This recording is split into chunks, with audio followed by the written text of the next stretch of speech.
I'm totally loving this room. Hey, can we rearrange the living room? Of course. This is your castle now, Michelle. The eldest son and his wife are quite giddy in their high-rise condo, overlooking lush green hills and a bustling city. It might seem like a delightful scene, but it's the exact opposite. That's because this is the house where I, the younger sister, live with my parents. Don't go rearranging things without asking. You still planning on living here, Meg? 40 years old and still a leech? Jobless loser, get out.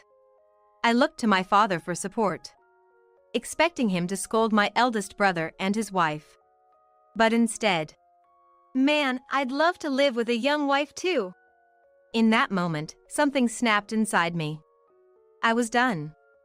Done with my arrogant brother, his annoying wife, and even my dad who was head over heels for her. All right then, take good care of mom and dad. So you're finally moving out, huh? Don't want to see your depressing face anymore, leave today. My brother and his wife seem pleased, thinking they've succeeded in kicking out their loser older sister, while looking forward to their luxurious high-rise life.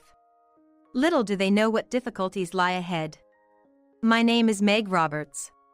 I'm a 40-year-old single woman. I live with my aging parents, helping with household chores and taking care of my dad. I do mostly remote work, except for the occasional business trip. I've long been troubled by my difficult father and brother. My dad has always been a philanderer, spending most of the money on himself, so we've always struggled. And because of that stress, my brother, Alan, has been abusive towards me since childhood, always making me cry. My misfortunes continued into adulthood. I entered the workforce around the same time my dad got injured and couldn't work anymore.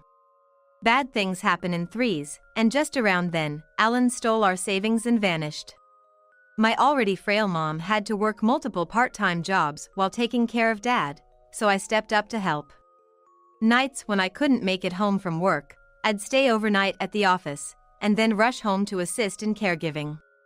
That's how my grueling 20s went by. I often thought about running away, but if I did, my kind-hearted, struggling mom would be left alone to deal with it all. As much as I hated my dad, I couldn't leave my mom all alone.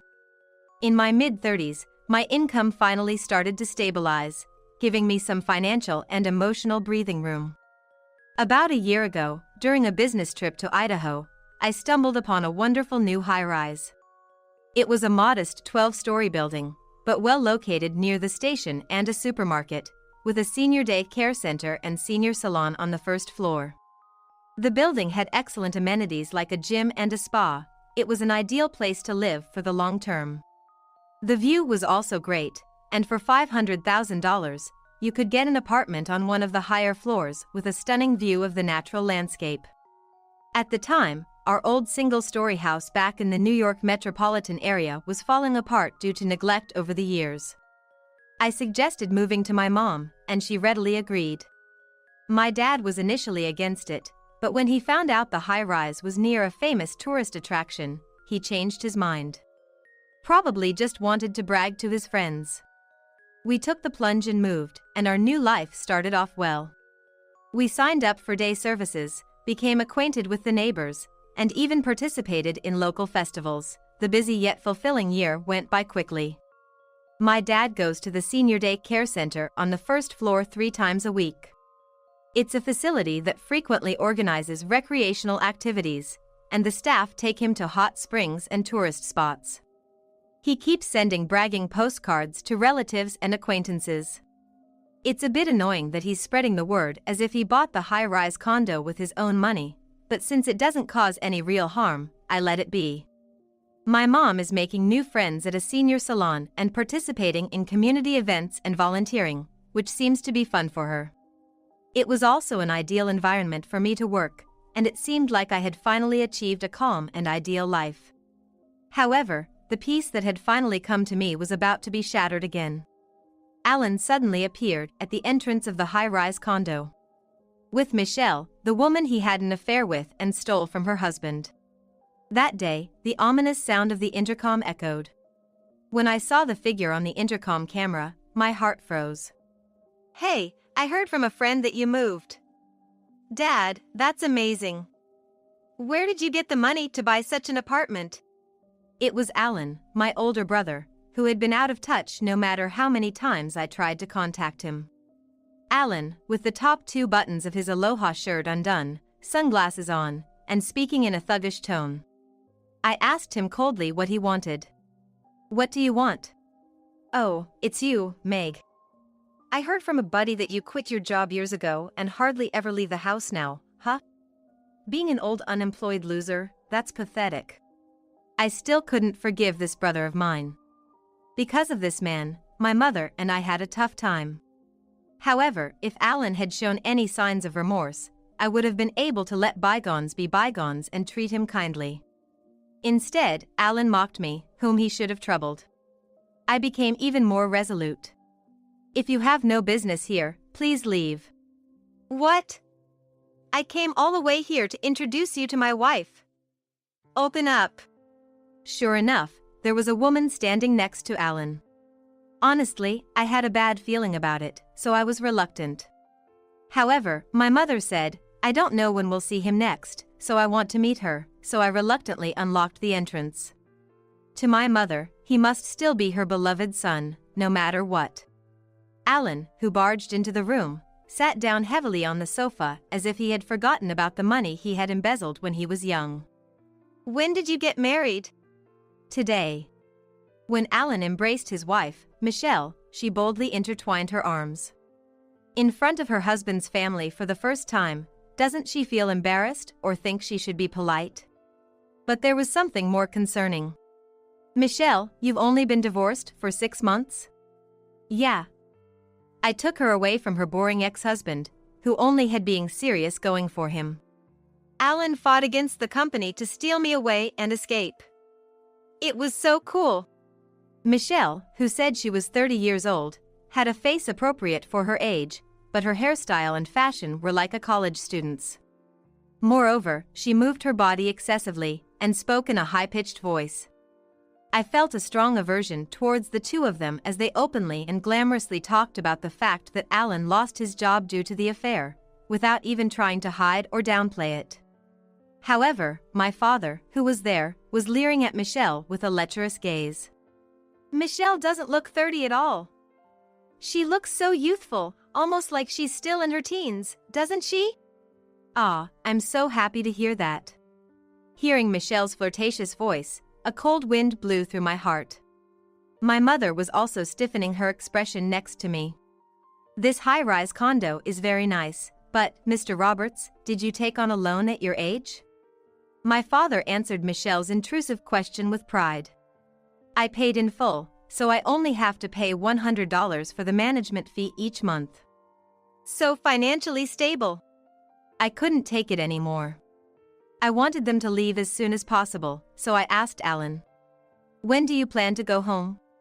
It's already evening, so we're staying here tonight. What? It's a bit of a problem if you tell me suddenly. Didn't you book a hotel or something? I came back to my parents' house for a night. What's the problem? But we only have one spare bed.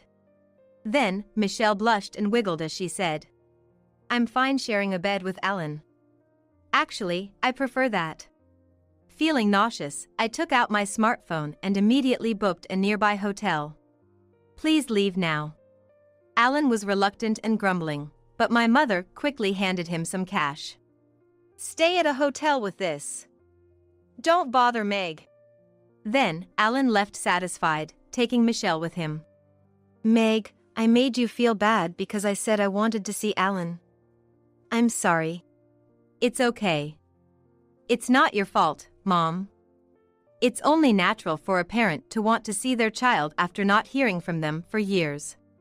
When I remembered the faces of Alan and Michelle, who cleverly manipulated my mother's kind-heartedness to get money from her, I felt so frustrated that I couldn't help it. That day, I fell asleep at some point while working at the living room desk until late at night. Please stop, Alan. Leave. The next morning, I woke up with a start when I heard my mother's almost tearful shout from my room. I took off the blanket that my mother must have put on me and rushed to my room, only to be stunned by the scene before me. The room was ransacked, and things were scattered all over the floor. Alan and Michelle were throwing my clothes and daily necessities into a suitcase, one after the other. "What are you doing?" As I felt the blood drain from my face, Alan smirked and said, "You don't have a room anymore. I see you have a lot of expensive clothes. I'll take some, okay?" "Stop it. Enough is enough." According to my mother, my father let Alan and Michelle into the room without asking them first thing in the morning. After Alan and Michelle closed their packed suitcases, they carried them to the living room and went out. "I really like this living room. Can I redecorate it to Michelle's taste? I want to line up all volumes of That Love Is the Wind of Early Spring here. It's a comic book that you love to read. Of course. This is your castle, after all. It would be a problem if you redecorated it without permission." Then Alan, trying not to burst into laughter, said, "You still planning on living here?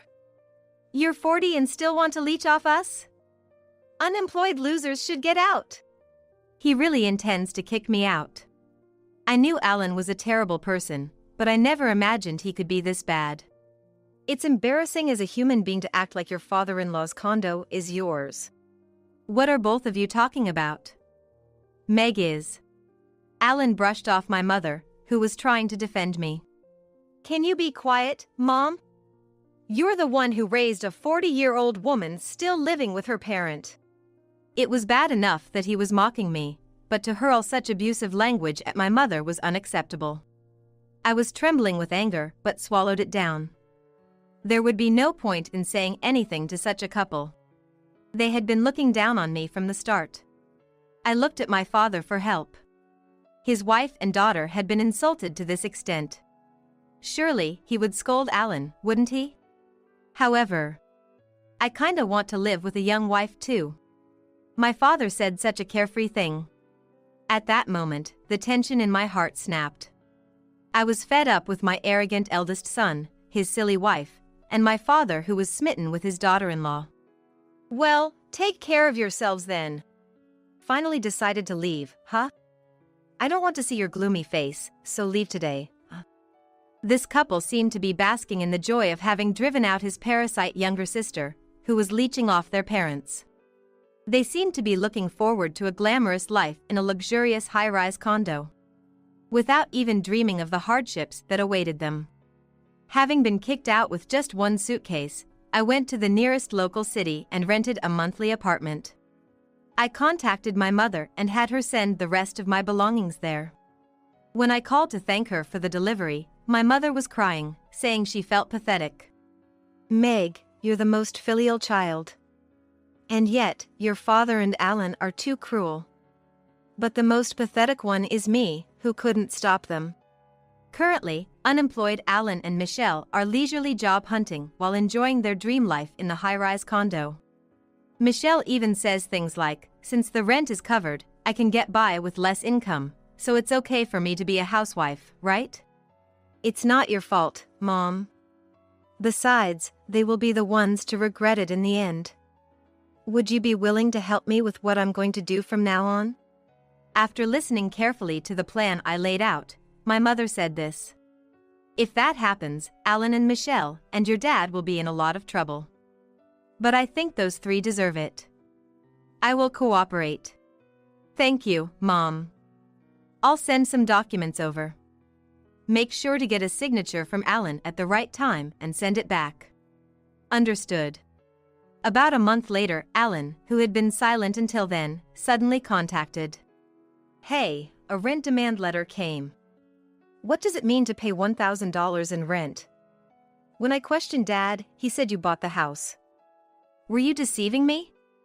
Wasn't there no mortgage? I wasn't the one deceiving, it was Dad, right?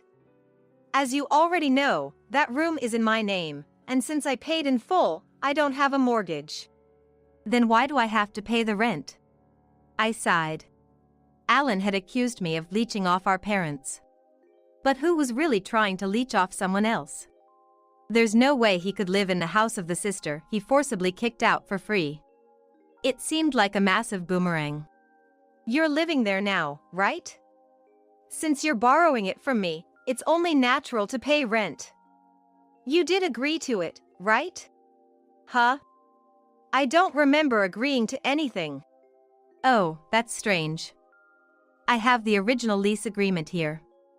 It has your signature on it. There should be documents at your place that you can check too. Michelle and I turned the document holder upside down, and we could hear Alan freaking out over the phone. What is this? I really did sign it. When did I sign this? I don't know.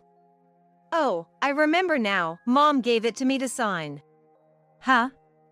So you signed it without checking? Are you an idiot? Shut up, you were there too, right? It was when we were getting ready to go shopping. Why didn't you stop me? You're the worst. Are you trying to blame me? I listened to Alan and Michelle arguing over the phone with a sense of satisfaction. It wasn't a bad feeling. Where's Mom? Did she become Meg's minion? It's useless. She's with me now. She won't be back for a while. What? Hey, Meg, where are you now? Who knows? I don't have an obligation to tell you, do I? Speaking of obligations, you have an obligation to pay the rent, don't you? Alan stamped his feet in frustration. Damn it! I can't afford to pay $1,000 a month. I could hear the sound of Alan angrily smashing something like a bottle. If you break the floor or walls, I'll charge you for the repairs. You devil! Just then, Michelle, who had left earlier, came running back. I found Dad's passbook while rummaging through the drawers. We should be able to manage with this, huh? 23 cents? Not even $2,300? Is there a digit missing? The two of them were in such a panic that it seemed like a comedy, and I couldn't help but hold back my laughter. There's no way Dad has any savings. The moment Dad couldn't work anymore, you took everything and ran away, remember? Thanks to that, Mom and I had a really hard time. Michelle shouted at Alan, who was grumbling in frustration. What do you mean? Michelle, I haven't heard anything about this. Ah, shut up, bringing up the past. It's easy for the thief to forget, but the victim never forgets the pain. It's convenient, isn't it? Okay, then please take care of Dad's senior daycare payments too. At my words, Alan was silent for a few seconds, as if he didn't understand what I was saying. Wait, what did you just say? The daycare payment. It used to be automatically deducted from my account, but I stopped it. So from now on, you'll have to take care of it. Isn't the daycare fee included in the condominium maintenance fee? There's no way that's the case. How naive are you? You should face reality. Bye. I hung up the phone, exasperated. After that, Alan kept calling persistently, so I set my phone to reject his calls, and it finally became quiet. Later, Alan and Michelle, unable to afford the $1,000 monthly rent, had to leave the condominium. As soon as they found out he had no money, Dad was quickly abandoned and tried to rely on Mom, but he didn't know where she was, and her cell phone number had changed. He had no choice but to rely on me. Please apologize properly for everything you've done so far. And correct all the lies you've been bragging about to your relatives in postcards. Write that you can live a good life in a condo thanks to your daughter, me. Then, I'll let you stay in the condo again. My father seemed as if his pride had been shattered to pieces, and he became very quiet. However, at the end of the day, I think it was my father who underestimated me too much. This incident must have been a good lesson for him.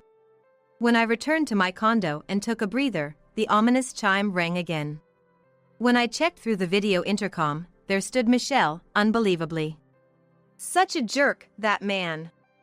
I couldn't believe my ears when she cursed, as if she couldn't have been openly flirting and calling him Alan just a while ago. That guy cheated on me right after leaving the condo.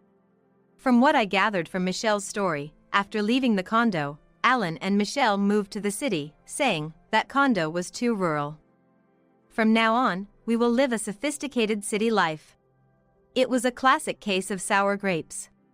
But Alan, who was dismissed for misconduct, was unlikely to find a good job. Alan was apparently picky about his jobs and remained unemployed, eventually getting hooked on playing slots. They lived in a narrow, old apartment, and Michelle started supporting Alan by working full-time as a temporary staff. However, Michelle gradually became dissatisfied with Alan, who did not do household chores and was obsessed with slots, and they started having marital quarrels every night. So, he cheated. It's karma, isn't it? What's karma? I don't understand what you're saying.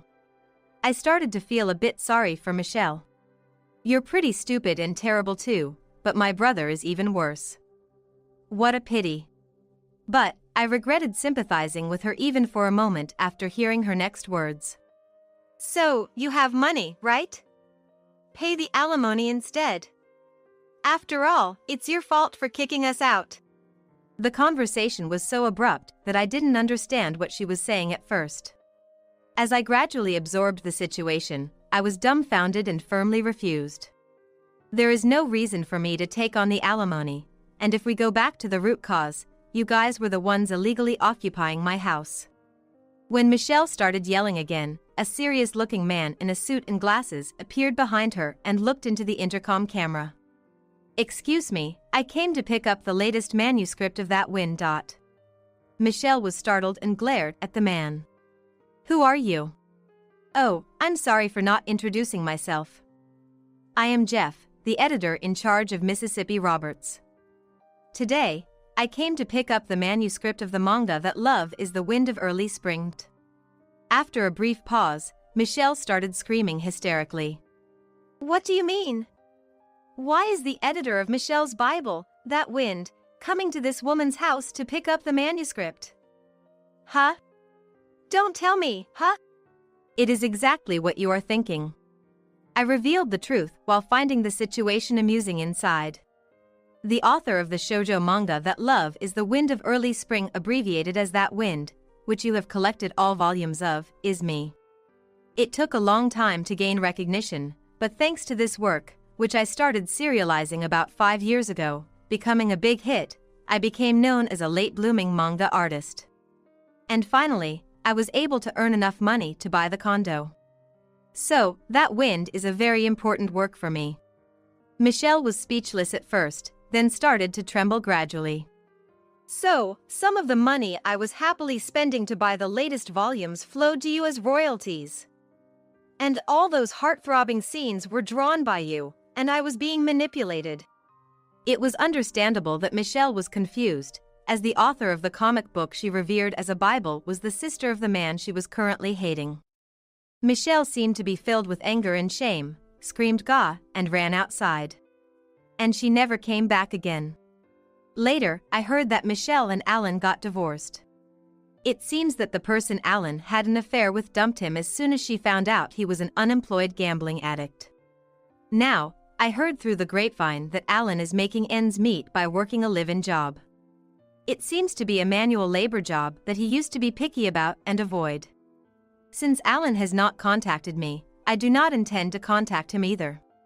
If he contacts me, it must be for some ulterior motive, so I hope things stay this way for the time being. My parents and I returned to our former lives. The only slight difference might be that my father doesn't complain as much as he used to. He used to grumble about trivial things, but now it seems he feels inferior to me. By the way, the other day, my editor, Jeff, brought me the results of a reader survey for That Wind. It seems that it won the first place in popularity among the serialized comic books in the magazine. I decided to continue drawing the comic book for my readers and for myself, in this beautiful nature visible from the condo. After not seeing him for a month, John just thrust a divorce lawyer's business card at me without even asking, "Are you okay?" or "How are you feeling?" Divorcing a wife who doesn't work. Pay me $1,000 a month as alimony. Sounds good. Take care. John chuckled as he said this. Standing beside him, Emily was wrapping her arm around his, wearing a similar smug expression. "Fine, let's divorce then." I said it so casually that John seemed a bit surprised, but he quickly shared a smile with Emily. Good thing John isn't much of a thinker. It makes my plan easier to execute. After the divorce papers got approved, I decided to start my revenge plan on both of them. I will make them cry as a celebration of my recovery. My name is Sarah Wolf. I'm a 47-year-old illustrator. I also work as a children's book author. I just love drawing. I have 2 childhood friends, John and Emily. They're important friends to me, and John is also my husband. It all started when John asked me out as I was heading to a different college after high school. I was surprised. I'd thought he was into Emily. But I couldn't say no to a confession from John, whom I had secretly liked. After some thought and consultation with Emily, I accepted John's proposal. Emily's behavior had been a bit problematic since her teens, but she was still a dear friend to both John and me. However, Emily had a tendency to snatch other people's boyfriends and then dump them once they became obsessed with her, causing problems time and again. Her parents were concerned, so John and I often spent time with her to watch over her. John and I got married when we were 25. 4 years later, Emily brought her fiancé into our lives. His name was George, a professional working for a top-tier company. Nice to meet you, Sarah and John. I've heard so much about you. Looking forward to our future together. George was very polite and we all got along immediately. We would get together during holidays and vacations, taking trips or going on long train rides to enjoy some drinks. However, things started falling apart after Emily got pregnant 2 years into her marriage. John and I originally had many siblings, so there was no worry about an heir, so we decided we didn't need children. Both of us loved kids, but weren't keen on actively caring for them. Besides, we loved our freedom to travel and enjoy drinks. We often found it heartwarming to see families with children, but it was never more or less than that. When Emily announced her pregnancy, John's attitudes started to change. He quit smoking because Emily said she couldn't stand the smell, and even offered to drive her to doctor's appointments using his vacation days. I warned him. George might get upset if you're always with Emily. But John argued back. You have work, don't you? She's our childhood friend and she's reaching out for help. You're heartless. I said. I've been buying things and helping where I can, but going with her to the obstetrician is crossing the line. When I said that, John frowned. And then, he glared at me. Why? Because Emily wants it, right? She says she's anxious about the checkup. I can't just let her go alone. If she's anxious, all the more reason for George to go with her, right? If you go with her every time, it's almost like you're the father of the baby in her belly, John. Jealous? You're not gonna get pregnant anyway, so what's the problem? He didn't take my concerns seriously, and instead started to snap, saying I was being annoying. We'd hardly ever had a fight during our marriage, but things changed when Emily got pregnant. Our arguments increased. And that didn't change even after Emily gave birth. In fact, John started spending even more time with Emily and their child, Emma. But when Emma was 6, an incident occurred. It had to do with the attendees of Emma's graduation ceremonies. The day before the graduation, John suddenly started rummaging through the closet. John, what are you doing? Have a meeting tomorrow? John's workplace had a casual dress code, but there was a rule to wear a suit during client meetings.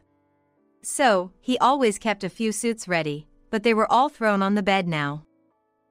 No. Just trying to decide what to wear for the graduation ceremony. What? You're seriously thinking of attending the graduation? Yeah, George can't make it, Emily asked me. Wait. That's absurd, no matter how you look at it. I inadvertently raised my voice in denial. Immediately, John's face turned sour. I knew he occasionally picked Emma up from kindergarten, and I had done so myself when asked. Yet, it was nonsensical for a childhood friend, who wasn't even a biological parent, to attend a graduation ceremony. What, you still doubt me and Emily?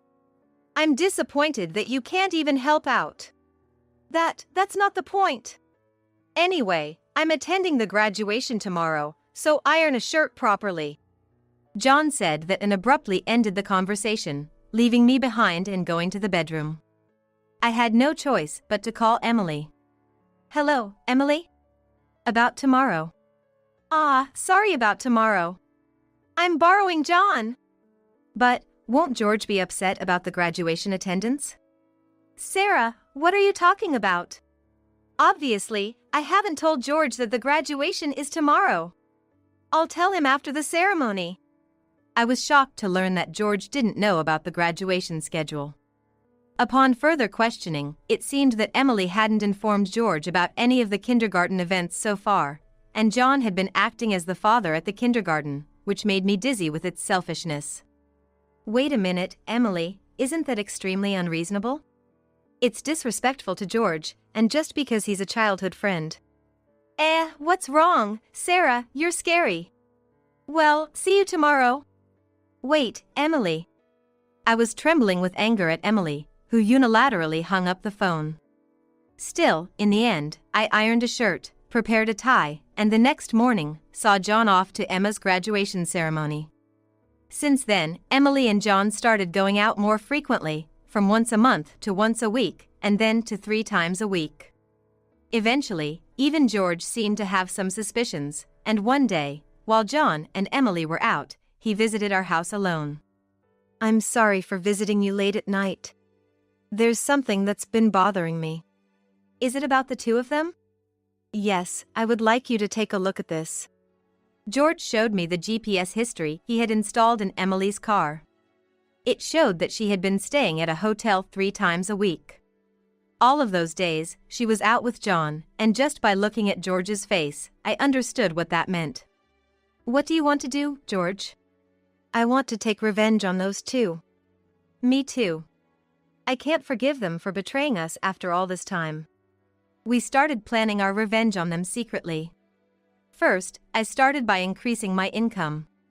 Because I had been saving by doing housework and taking care of Emma, my income had drastically decreased. George switched to working from home. And when Emily and John would go out, he would bring Emma to my house, and we would take care of her together. Neither Emily nor John realized that we knew about their relationship, and we were able to gather solid evidence. Once we had collected enough evidence and were ready to take our revenge, we discovered a shocking truth about Emma. George and I struggled with the decision, but we both agreed that we didn't want to hurt young Emma, so we decided to wait until she was an adult to take our revenge. However, even though we decided to endure for 10 years, I was struck with a serious illness. I needed long-term hospitalization, and even at best, I wouldn't be discharged for at least 2 years. Although I could work from the hospital room, it was certain that I would have to reduce my workload. After informing George about the situation, I consulted John. However, John's reaction was no different from when we were making small talk. I'll visit you once in a while. I felt that John no longer had any affection for me, as he didn't even ask about my condition or the name of the disease. In reality, John only visited once a month or once every 2 months. And after Emma's 15th birthday, she started acting strangely. Although she used to visit me almost every day right after I was hospitalized, she became distant after her 15th birthday. However, neither George nor I could figure out why, and we were puzzled. Even when we asked Emma, she just said, "Don't worry about it." However, we ended up learning the reason from John, who rarely showed up. Hey, it's been a while. Yeah, it has. John, who had completely transformed into a flashy appearance, walked in without even knocking. After not seeing him for a month, John just thrust a divorce lawyer's business card at me without even asking, "Are you okay?" or "How are you feeling?" Divorcing a wife who doesn't work. Pay me $1,000 a month as alimony. That's the deal. So, take care, John said, grinning from ear to ear. Beside him, Emily wrapped her arms around John's with a similar expression on her face. Fine, let's divorce then. I casually agreed, which seemed to surprise John for a moment, but he quickly exchanged smiles with Emily. It was good that John wasn't the type to think too deeply. That's why my plan worked so well. After receiving a notification that the divorce was finalized from John, I decided to start my revenge plan against the two of them. I will make them cry as a celebration of my recovery. I promptly started to take action. First, I contacted George to transfer hospitals. Then, I informed my lawyer that they would be mediating between the two parties from now on. George also began to act at the same time. He moved near my new hospital with Emma. And he started to visit me frequently. Emma still had a gloomy expression, but I was happy that she came to see me every day. Most of my belongings were already in the hospital room, so I told John to dispose of the rest. I didn't want to bring anything that the two of them might have touched into my new life. Once the hospital transfer and George and Emma's move settled down, I received a call from John. I had only left my seat for a few minutes, but my smartphone already showed 30 missed calls. I answered the phone, feeling exasperated. What? Hey, what the hell is going on?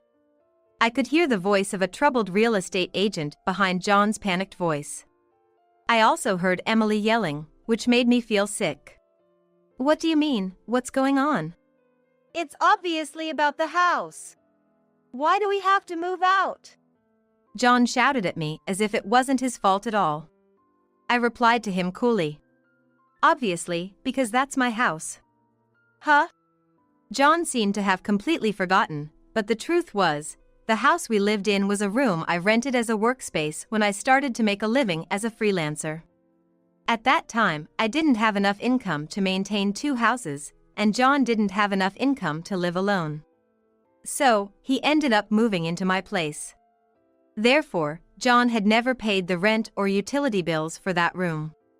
Although I received some money from him for living expenses, it wasn't enough to maintain the place. Unfortunately, that room was already cancelled. It was far from the hospital I transferred to, so I had processed the cancellation the day after submitting the divorce papers. I didn't inform him because the real estate agent, who knew the situation, said they would contact him. George and Emma suddenly disappeared, and our house was sold. What are we gonna do about our new house? I don't know. Maybe stay in a business hotel for now? As I turned on the speaker and started working, John yelled in frustration. Don't screw with me. However, he seemed to remember something and started speaking in a more soothing tone. Well, whatever. When will you transfer the money? We're running low on cash. What are you talking about? Huh? Don't mess around. I told you to pay $1,000, didn't I? Oh, I don't recall agreeing to that. My nonchalant response was met with incoherent screaming from John on the other end of the phone. Apparently, he thought he could get money from me and had been squandering it. Even if he had $1,000 left, how did he plan to get by for the rest of the month? Hey! Don't just stay silent, say something. There's really nothing to talk about. My retort left John momentarily dumbfounded, but he soon started yelling again. Growing increasingly annoyed, I addressed John in as cheerful a tone as I could muster. Anyway, we're basically strangers now, so please don't contact me anymore. You'll hear from my lawyer. Huh? Lawyer? Hey, wait a minute. I hung up without listening to John's response. He tried calling back several times, but I ignored it, and eventually, the calls stopped. However, angry that I didn't answer, John started ignoring calls from my lawyer. He certainly had a childish side, but I never imagined he'd be the kind of person who didn't mind causing trouble for others. I sighed deeply at John's selfishness. A few months later, after a temporary discharge from the hospital, I visited John's parents' house. In front of me were John and Emily, both looking small and trembling. You telling my parents is a low blow. Oh, I just reported that we got divorced. John glared at me in response to my answer, but he shrank back under his father's stern gaze. Actually, I had a great relationship with my in-laws, even visiting and dining with them when John wasn't around. Despite being so well loved, I felt it was wrong not to share the details of our divorce, so I went to visit them. Is it true that you're remarrying Emily? Yes, it's true. Emily, Emma, and I are going to start over as a family. What are you talking about? Your only family is Sarah. She's not my family anymore. John's words made his father frown. With a look that seemed to say, "Give me a break," John shook his head a few times, then handed me a piece of paper. It was a bill from a nearby luxury hotel. "What's this?" "It's the bill from the hotel we stayed at." John, acting as if it was obvious, pointed at the bill on the table, then suddenly collapsed. "Ow, what the heck, Mom? I didn't raise you to be like this." My mother-in-law, gasping for breath, was met with a look of disbelief from John. Next to him, Emily wore the same expression. "Why are you so angry?" "It's just that the family is changing because I'm getting married. Plus, you'll have a grandchild. A blood-related one at that. Aren't you happy? You two didn't." My mother-in-law, looking as if she couldn't believe what she was seeing, glanced at Emily, then turned her gaze to me. Both my in-laws understood that I didn't want children and still treated me as their own daughter. Of course, they treated Emily, my childhood friend, similarly, but there was always a boundary between a daughter-in-law and a friend. I remembered Emily often complaining about that. So, I was certain my mother-in-law wouldn't be happy about this situation, and Emily should have known it too. "You doted on Emma, right? It'll be your grandchild, so you'll be happy, right?" "It's because she's a child I've known since she was little." "Oh, but half of her blood is from John, right?" Even after all this, Emily, showing no sign of remorse and acting as if she couldn't understand the problem, gave me goosebumps. At that moment, someone who had been silent until now spoke up. "Enough already. It's disgusting." "Huh? Emma?" Emma, who had been playing with her smartphone in the corner of the room, spoke to Emily without looking up. The room fell into a stunned silence. "My dad is the only one I consider my father. Whether we're related by blood or not, he's the only one. But, you know, John has always been the one to attend your school events. I heard everything from Dad. How he was always informed of the event dates after they were over. How eventually, even the events themselves were kept from him.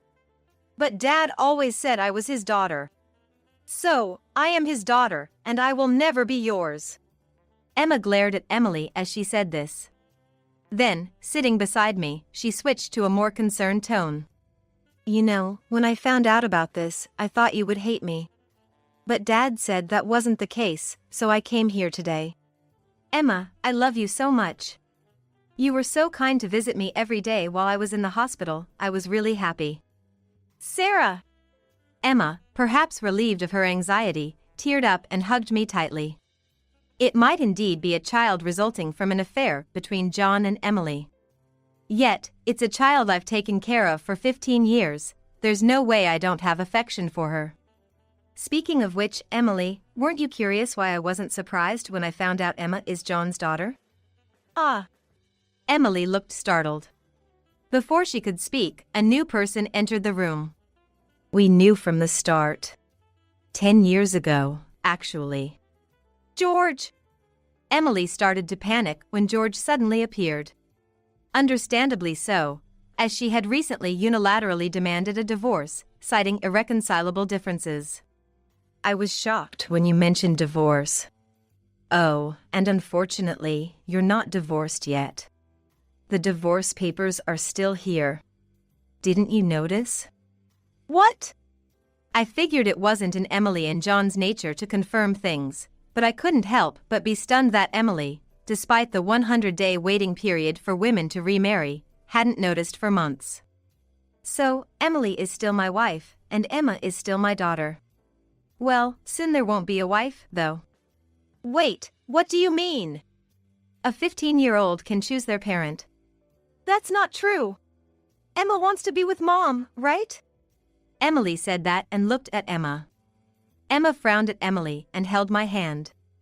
Emily was speechless at that and glared at me. Then, John suddenly burst into laughter. So that's what it is. You two are together, huh? But too bad, isn't it impossible to live on George's salary alone? Can you stop making weird assumptions? Also, it seems George earns double the amount you think Emily knows about. Huh? It's probably a bluff, lol. Besides, it's impossible for you to work while dealing with your illness. You'll just die miserably somewhere. This time I laughed at John's huge misunderstanding. John, seeing me suddenly start laughing, was getting frustrated. You didn't know about my income, did you? Huh?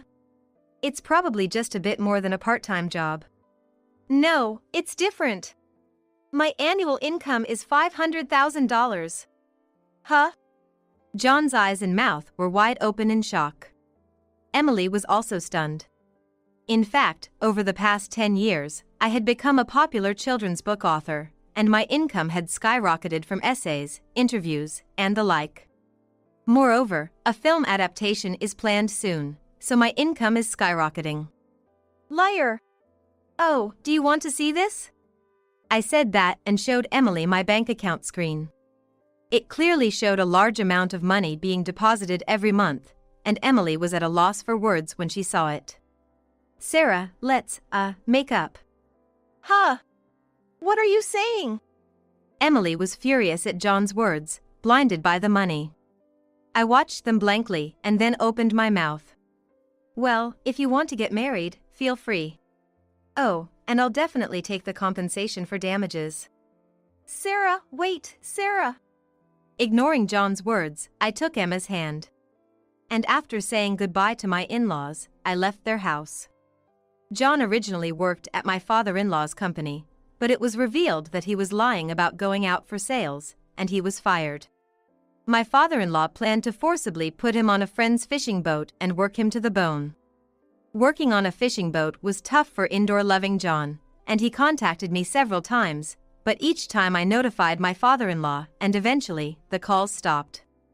Emily lost custody to George and got divorced. She seemed uninterested in John, who couldn't afford luxuries, and didn't seem to chase after him. She was disowned by her family and lived alone in a rundown apartment.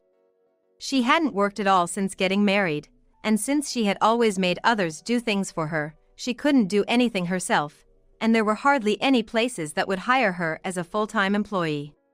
Still, she had to pay for her living expenses and child support, so she worked multiple part-time jobs and barely made ends meet. After entering a high school, Emma worked hard every day to study abroad and go to a prestigious university overseas. Being originally diligent, her dream is to translate my picture books and deliver them to children all over the world, which makes me happy. As for me, my picture books are selling well, and I am receiving more and more offers for anime adaptations and merchandise. My illness is also progressing well, and although I am still hospitalized, my doctor recently told me that I might be able to leave the hospital next year. And one more thing, George and Emma come to visit me every day. Actually, George recently confessed to me, with remarriage in mind. I haven't given my answer yet, but I can't help but have feelings for him, who said he wants to live together when I leave the hospital. While thinking about what to answer, I work on my picture books every day. Hoping for a happy future for us, I weave stories again today. I once almost died, but I was able to recover and I feel like I've been reborn. I'm ready to start my life over, but I can't be bothered to take care of an old woman. Although my husband was able to recover from his illness because I became a donor, he never expressed any gratitude. In fact, he handed me a business card of a divorce lawyer. Although I felt frustrated and anxious, I wasn't shocked. Ever since he regained his mobility, he had been out and about, which had already made me suspicious. And now, I am the one who is sick. I have been diagnosed with stomach cancer. Fortunately, it is not advanced, but I will have to start treatment with surgery and chemotherapy. I am filled with anxiety and I can't believe he is abandoning me like this. All my love and trust for my husband has vanished in an instant. The hardest part is that, for our daughter, Kate, he is undoubtedly her only father. I feel guilty about her becoming fatherless, but with my upcoming battle against the disease, I don't have the energy to try to repair our relationship. A month later, I received a series of aggressive calls from my husband, which I ignored. Eventually, he showed up at my hospital room and dropped a bombshell. My name is Christy Young, a 29-year-old housewife. I have been married to Mike, who is a year older than me, for 7 years, and we have a lovely 5-year-old daughter, Kate. I used to work full-time as a regular employee even after we got married, but I quit when I went on maternity leave. I really wanted to take it slow and raise Kate, but due to the economic downturn, we couldn't afford to live on my husband's salary alone. So, as soon as Kate was able to go to daycare, I started working again. I got a job at an apparel company where my sister-in-law, Lisa, is the president. They were looking for an office worker, and since I had similar experience from my previous job, they hired me right away. Although I am a relative, I was not pampered, but the atmosphere in the office was good, and there were many senior mothers, so it was easy to consult about childcare and take leaves for sudden fevers of my child. I am really grateful that I was introduced to such a good workplace. However, it was extremely tough to juggle work, housework, and childcare. In the morning, I prepared breakfast for my husband and Kate, made my husband's lunchbox, sent him off, took Kate to daycare, and went to work. After work, I picked up Kate, went shopping, came home, cleaned, bathed Kate, and prepared dinner. By the time I finished preparing Kate's meal, my husband came home, so I prepared his dinner, and while he was eating, I put Kate to bed. Although my days were hectic, my husband was not very cooperative with housework or childcare. Even if Kate had a fever in the morning and I was busy taking care of her, he would still say, "Where's my breakfast?" without any concern. When I asked him to do the grocery shopping because I had to work late, he complained, "I am tired from work." I was tired from work too, but I didn't have the energy to argue, so I ended up doing everything by myself. Our lives took a sudden turn. When my husband was advised to have a detailed examination after his company health check showed some bad results. My husband didn't want to get retested because he said he didn't feel any pain and was fine, but he started to feel a little uncomfortable in his daily life, with unexplained bruises all over his body, bleeding gums just from brushing his teeth. It would be terrible if he ignored it and it turned out to be a serious illness. We have to think about Kate's future, so I asked him to get a thorough checkup, and it turned out he had leukemia. Why me? He was shocked to hear a familiar disease name. However, leukemia is not incurable nowadays. There are many cases of remission and social reintegration through chemotherapy and bone marrow transplantation. I decided to support my husband, who was on the verge of despair and self-destruction, and accompany him through the treatment. He took a leave of absence from work and was admitted to the hospital immediately. As for me, I had to manage work, housework, childcare, and supporting my husband's treatment. I reached my limit before my husband did. The stress of hospitalization made him lash out at me more than before, which was one of the reasons. I knew it was misplaced anger, but I was honestly exhausted from going to work, taking care of Kate, doing housework, and visiting the hospital in my spare time. That's when Lisa, my sister-in-law, reached out to me. "Why don't you live with me? I can help with the housework and taking care of Kate." She was the president of a company, and I knew from working at the same place that she was always on the front lines of sales. She made a point of picking up feedback from the field rather than leaving everything to her subordinates, which made it easier for the staff to exchange opinions. So, I knew how busy she was. "I really can't impose on you. You're busy too. If you collapse now, Kate will be the one who suffers the most, right? I will support Mike as much as I can. You should rely on those who can help you now," Lisa said firmly, and I couldn't hold back my tears. I was worried about Mike, Kate's future, and my own health. I was really grateful for Lisa's presence, and her encouraging words saved me. Mike's parents had already passed away, and Lisa was living alone in her parents' house. I've always thought it was too big for one person. I didn't want to sell it because it has memories of my parents, but I'm glad you two can come. She warmly welcomed me and Kate. living with Lisa was very comfortable. We had always gotten along well, and it felt like I had gained a real sister. Lisa, who had been living alone for a long time, was good at housework. She actively helped out, which made my life much easier than before. At that time, there was hope for my husband's treatment. I was found to be a compatible donor for his bone marrow transplant. As soon as Mike was diagnosed with leukemia, Lisa and I underwent testing to be bone marrow donors. The probability of finding a compatible donor is 1 in 4 among siblings. And it is said to be 1 in several hundred to several tens of thousands among unrelated people. We were devastated when we heard that Lisa's bone marrow was not compatible, but when we found out that I could be a donor for Mike, he was overjoyed. To provide bone marrow as a donor, I had to be hospitalized for several days. During that time, I had to take time off work and couldn't take care of Kate. It was a burden on Lisa, but she didn't show any signs of annoyance. "Thank you so much for doing this for my brother. I will do everything I can to support you, so don't worry about anything. Just take care of yourself now." Encouraged by Lisa, I underwent bone marrow extraction surgery for my husband. After the surgery, Mike had to spend some time in a sterile room, being careful of infections while resting. I was discharged from the hospital after a few days and, thanks to my sister-in-law's kindness, took an additional 2 or 3 days off work before returning. The hematopoietic stem cells transplanted into Mike seemed to be working properly, and after a few weeks, he was able to move to a general ward. When I took our daughter, Kate, to visit Mike in the general ward, there was a nurse in the room. Seeing Kate after a long time, Mike smiled happily.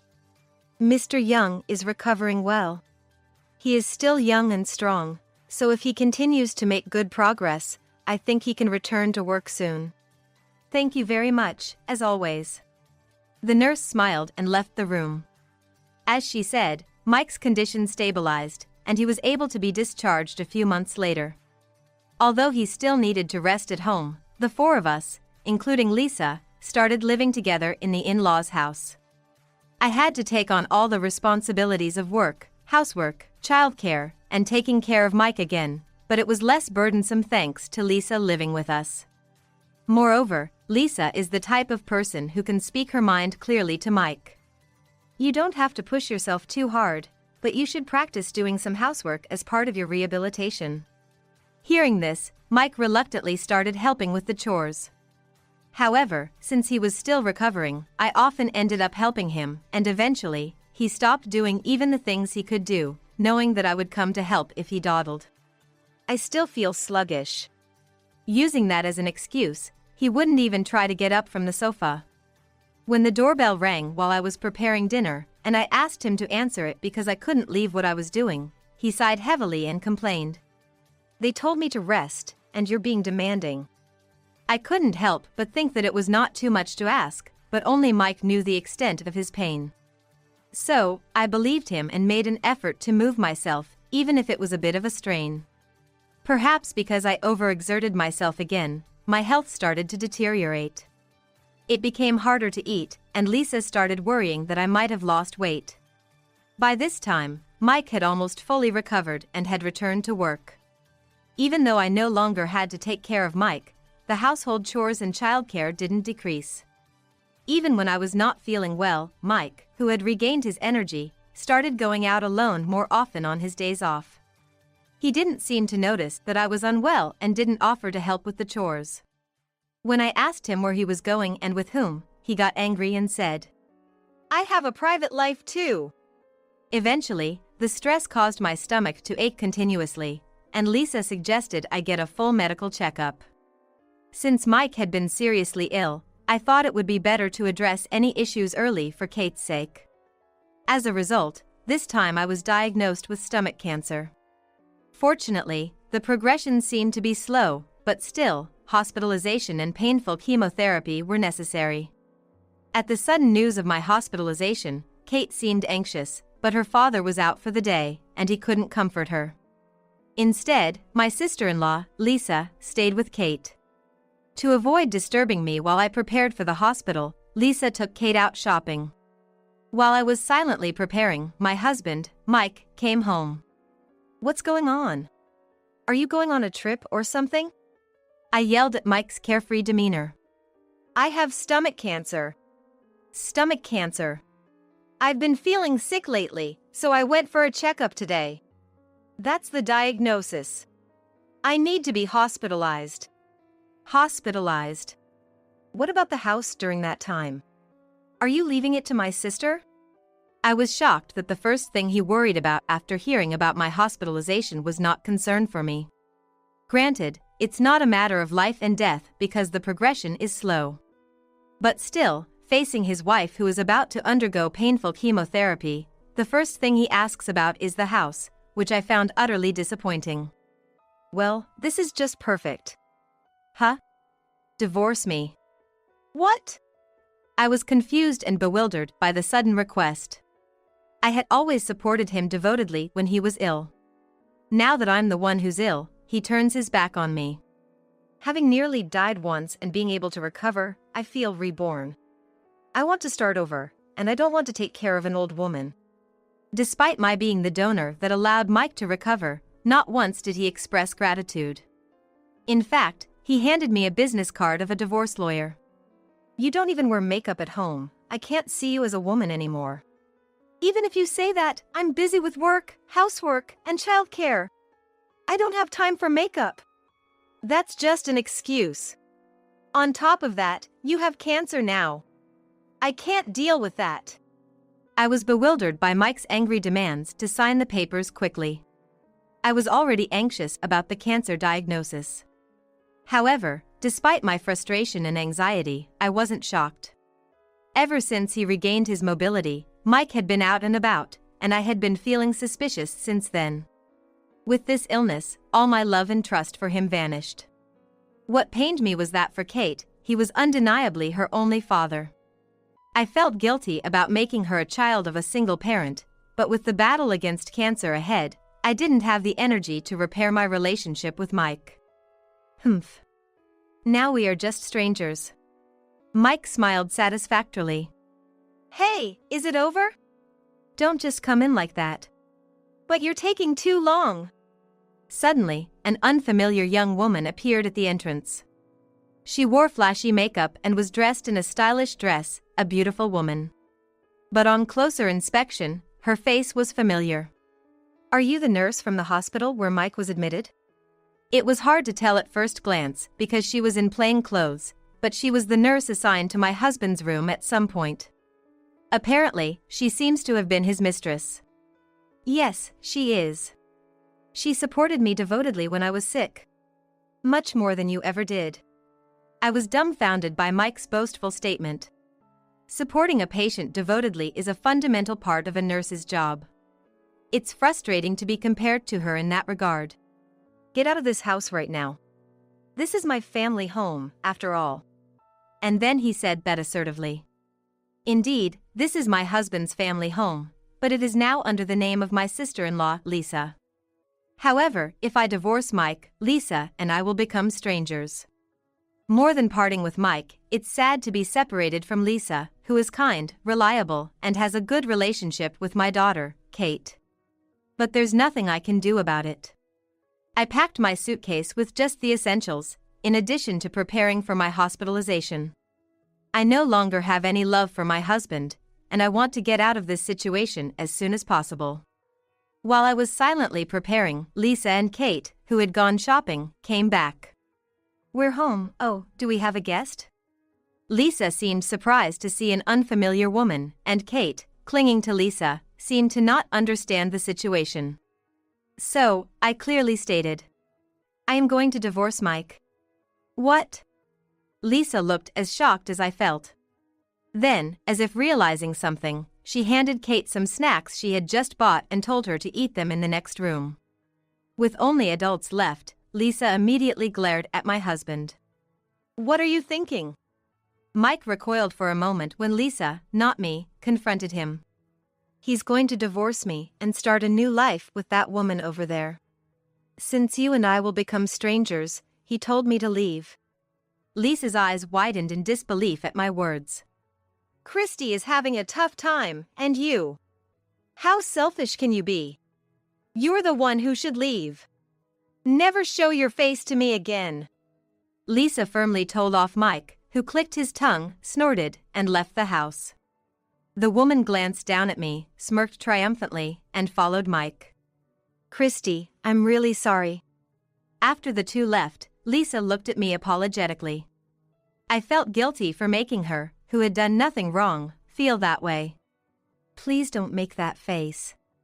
You've done so much for me, Lisa, and I can't thank you enough. And I felt a bit relieved that Lisa had decisively cut off Mike. Even if you divorce Mike, I'll always be on your side, Christy. We had already vacated the house we lived in before Mike fell ill. Having been kicked out by Lisa, Mike now had no place to live, but he probably planned to move in with that woman. Although he had insurance and subsidies, Mike shouldn't have much savings left after his major illness. Well, it's none of my business anymore since we'll be strangers. Although we were no longer a married couple, Lisa is still helping me. I have to be hospitalized, and I was thinking of leaving Kate with my parents, but I was wondering what to do about transferring her kindergarten when Lisa said, "I'll take care of her." I know Kate will be anxious without her mom, and changing environments will make her even more anxious. My work is stable right now, Lisa said, so I decided to rely on her. About a month after I was hospitalized, I received a call on my smartphone. The name displayed was my ex-husband, Mike, and of course, I ignored the call. Despite ignoring it repeatedly, I kept getting calls from Mike. When I mentioned this to Lisa, who came to visit me, she said she also received calls and ignored them, but he apparently showed up at her in-laws' house. He apparently insisted on seeing me, but she sent him away, saying it was impossible since I was in the hospital. Don't pay attention if he says anything. It's too late for him to realize your worth now. Lisa's words made me feel stronger. After saying goodbye to Lisa, saying, "I am going home for today," Mike appeared in my hospital room. "Why are you here?" I hadn't told Mike which hospital I was admitted to. He didn't even ask. "I went to my parents' house today. I saw my sister leaving with flowers, so I thought she might be visiting you." Apparently, he followed Lisa. Mike's persistence was terrifying, and I was puzzled about what he wanted. Then, he clung to me. "My illness has recurred." It turns out, Mike's leukemia had recurred. Although remission is possible with a bone marrow transplant, it does not guarantee there will be no recurrence. "So, can you be a donor again?" I was dumbfounded by his audacity. I was battling a severe illness, cancer, and the ex-husband who abandoned me came back as soon as he fell ill again. It was all too convenient. "I don't care. Isn't it your own fault?" "What do you mean? Didn't you have someone who supported you more devotedly than I did?" Upon hearing my words, Mike looked regretful. It seems that as soon as she found out about Mike's recurrence, his girlfriend immediately broke up with him. She apparently said she could handle work but not taking care of a sick person in her personal life. "You're the only one I can rely on now," I firmly told Mike, who was begging for my help. "I absolutely don't want to. Are you going to abandon me when I am sick?" "You were the one who abandoned me first, right?" Mike was at a loss for words at my response. "Besides, I am currently consulting a lawyer about you." "A lawyer?" "Yes, of course. Child support for Kate. I will make sure you pay." "But I am sick." "I am telling you, I am too." As our fruitless argument continued, a doctor who noticed the commotion came into the room. The doctor restrained Mike, who was trying to grab me, and took him away. It seems that Mike was later handed over to the police. After being interrogated, a restraining order was issued against him. Hearing the commotion, Lisa came back to my room. After hearing the details, she seemed utterly disgusted by Mike's selfishness. I asked Lisa to testify, and after consulting with my lawyer, I decided to claim compensation from Mike and his mistress. Mike was very reluctant, but his mistress agreed to pay immediately, as if it were a severance payment. Since then, I have been slowly recovering. Lisa has been supporting me devotedly, and although Kate is still young, she has been cheering me on without being selfish. The cancer was successfully removed, and no metastasis has been found. On one hand, Mike still hasn't found a donor and is apparently living in fear every day. He managed to pay me the compensation by depleting his savings, but it seems that he won't be able to afford Kate's child support. Since he can't pay child support, he is not allowed to visit, so he is seemingly fighting his illness alone. I still have a good relationship with Lisa. After I was discharged from the hospital, I thought I couldn't bother her anymore, so I was considering moving out with Kate, but she got mad at me, saying I shouldn't think about unnecessary things after recovering from an illness. She told me to spend freely until I saved enough money, and I took advantage of her kindness and lived with her for a while with 3 of us. Since Kate is very attached to Lisa, we eventually decided to rent an apartment nearby even after saving enough money. We go back and forth between each other's houses, and now we have a relationship like best friends. I had a terrible breakup with Mike, and I was struck by an illness and had a hard time, but there are still people like Lisa who have supported me without changing. I may make Kate feel lonely, but I hope she grows up to be a strong, kind, and just woman like Lisa, and I want to continue to get along well in the future. High school dropouts shouldn't live in skyscrapers. Get out. Looking down on me because I only completed middle school, this mom friend is trying to kick me out from my home. But should you say that? We're the ones who are gonna leave. What? I couldn't believe it. We just got married, and I never expected things to take such a turn. But you should own up to what you say, right? I'm Catherine, 39 years old. I live with my high school son, middle school daughter, and my husband who runs a business. I'm what you would call a CEO's wife. But even so, my husband and I faced many hardships when we were young. Because I dropped out from high school, my job opportunities were limited. I often faced comments like, "You didn't even finish high school" during interviews, and it was tough. My husband, who finished high school but not college, often struggled to fit in at work. He was frequently bad-mouthed behind his back, and it used to make him cry from frustration. Despite our tough challenges, we've achieved what we have today because of our hard work. That's why I volunteer to support those who are going through hard times. I mainly volunteer at welfare facilities and places related to children. And today, as usual, while I was volunteering, a person approached me. Curious, I turned towards the voice. "You clean up here around this time every day, right?" said the woman. I don't volunteer for the praise. But realizing that someone noticed my efforts made me incredibly happy. "Yes," I replied with a smile. "Seeing your elegant presence every morning lifts my spirits. Please keep up the good work." And then she left. From that day, I started chatting with this woman, Sarah. Sarah is a single mother. She works hard every day to raise her elementary school-aged daughter. My ex-husband cheated on me when our daughter was only 6 months old. And he is refusing to pay child support. What a terrible ex-husband. I have kids too. I think I can offer some advice as a more experienced mom, so please feel free to reach out to me if you'd like. I just blurted that out. You're so kind. Thank you. We exchanged contact information and became friends. One day, I invited Sarah over to my place. She brought her daughter along, and my middle school daughter played with her. I always thought you had an air of elegance about you, but I never expected you to live in a penthouse. Sarah looked completely surprised. I knew it, but the world you live in is so different from mine. Catherine, you're not only wealthy, but also a beautiful-hearted woman who volunteers. Sarah seemed a bit down after saying this, so I shared my past struggles with her. Hearing this, Sarah looked genuinely surprised.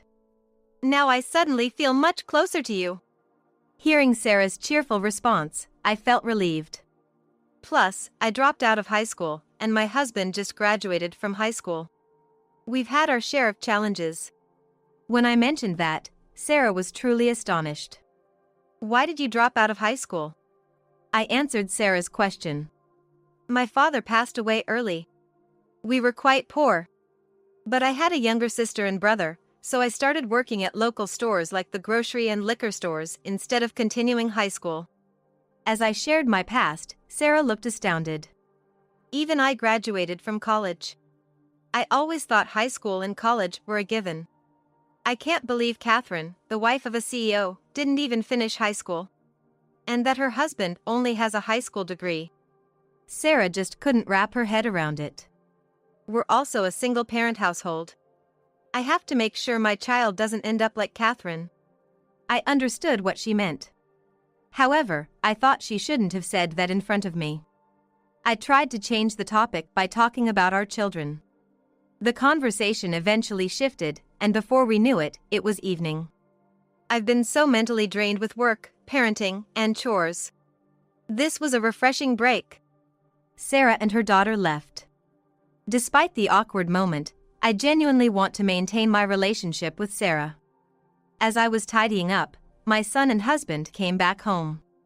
Ah, another day comes to an end, I thought, savoring the mundane routine, when suddenly, hey, have you seen my pencil? And I can't find my new notebook either. My eldest son started making a fuss about his missing stationery. Make sure you take care of your things. While I was busy preparing dinner, I didn't really pay much attention to my son's story about losing something. Now, I deeply regret not listening more carefully to my son's missing stuff story back then. One day, while I was volunteering as usual, I bumped into Sarah, who seemed to be on her way to work, and we exchanged greetings. Then Sarah said, "Could you make some time for me soon? I have something important to discuss with you." Of course, I replied and waved her off. But I couldn't help but wonder, what's this important thing she wants to discuss? I kept thinking about Sarah throughout my volunteer work that day. Then on Sarah's day off, "Come on, let's study over here." my daughter beckoned Sarah's little girl into her room. She really feels like a little sister to her. Sarah smiles as she watches the girls. I wonder if she's ready to become a big sister. Although Sarah's eyebrows are slightly furrowed, her overall expression is bright. What did she mean by becoming a big sister? Curious, I asked Sarah. Eagerly, as if she'd been waiting for the question, Sarah began. The thing is, I'm getting remarried. Really? I was taken aback. I'd known she had a boyfriend, but this was unexpected. So, becoming a big sister probably meant they might be expecting a child. What a joyous news. I'm so happy for you. Congratulations. I congratulated Sarah. Thank you. And I'd love for you to come to the wedding. She's inviting me to her wedding. That's such a sweet offer.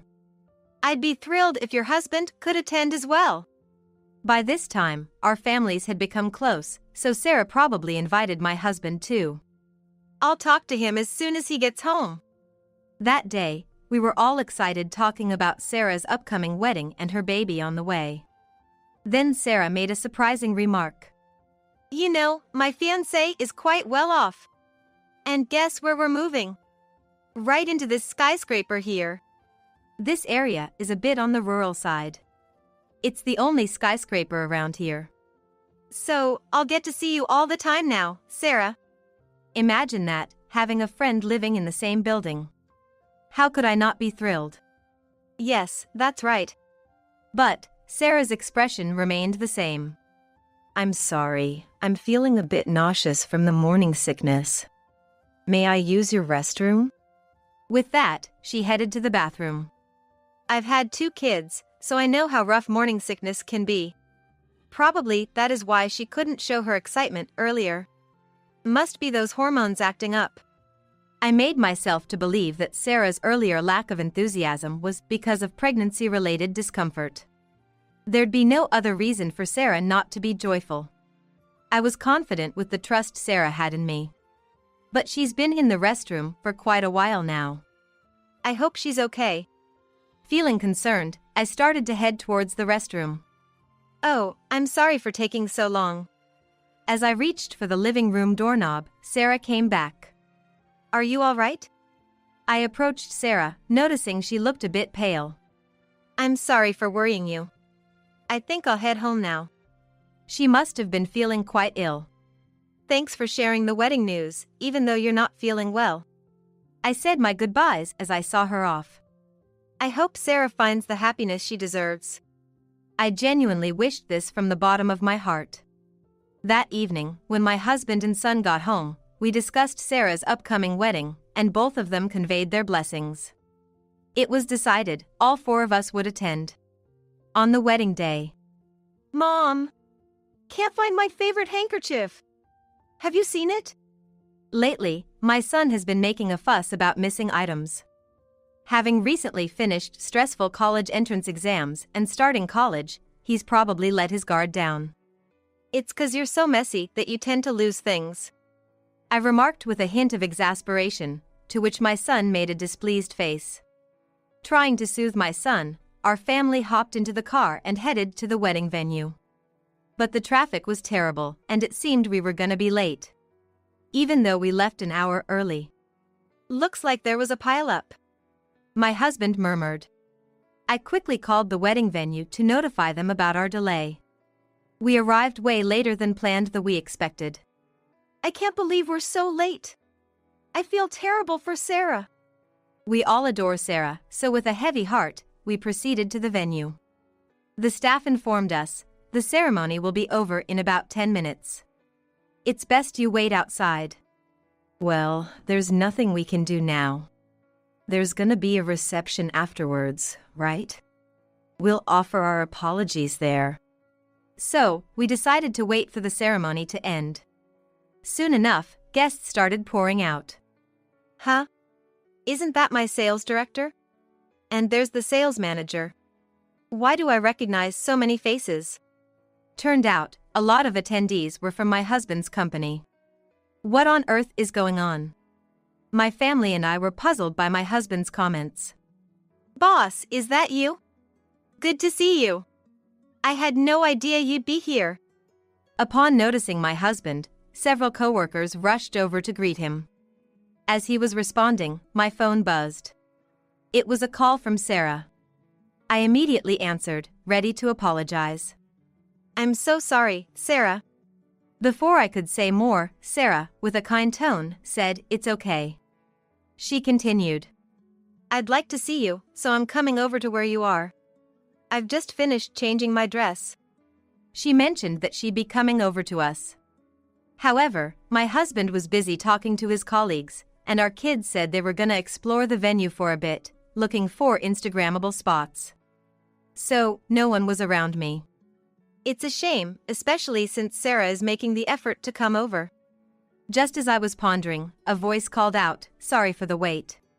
Sarah arrived, looking stunning in a bright red chiffon dress. I was about to compliment her when she said, chuckling, Now I'm the winner. Not like you. Dropouts shouldn't live in luxury apartments. Get out. Excuse me? What on earth is she talking about? I couldn't grasp what she meant right away. I can't stand the idea of someone like you, a dropout, living in the same apartment complex as me. Leave now. Sarah suddenly snapped. Come to think of it, when I mentioned before that I didn't finish high school, Sarah had shown her disgust. But I never expected such a strong reaction. Still, I pointed out, is this really the place for this kind of confrontation? What? Why not? She laughed sarcastically. It's my day. I can be upset wherever I want. I was taken aback by the sudden revelation, but I never realized Sarah was so self-centered.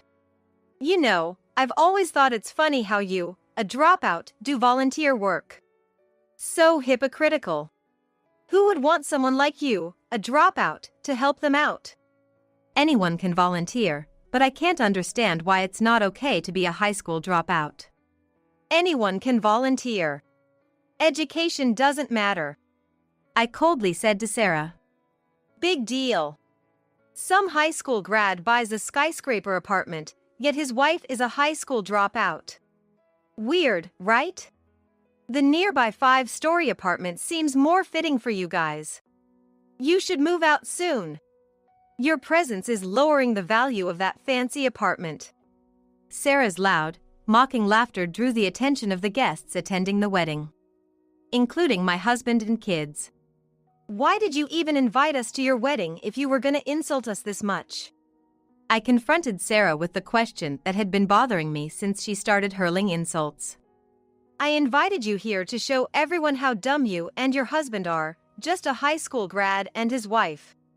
Everyone attending today's wedding has a college degree. They all look down on you too. I was taken aback that Sarah had planned this entire humiliation. All we wanted was for our sincere congratulations to be acknowledged. Being late to a wedding? Typical for the out-of-touch low-education couple. No matter how rich you are, you shouldn't do such things. Leave your gift and go start preparing for your move. I regretted being late. But Sarah's behavior was beyond unacceptable. Get out. And not just from this wedding hall, but from that skyscraper too. Sarah's shrill voice echoed throughout the hall. Suddenly, a man in a tuxedo appeared, stating, "We'll be the ones leaving." What are you talking about?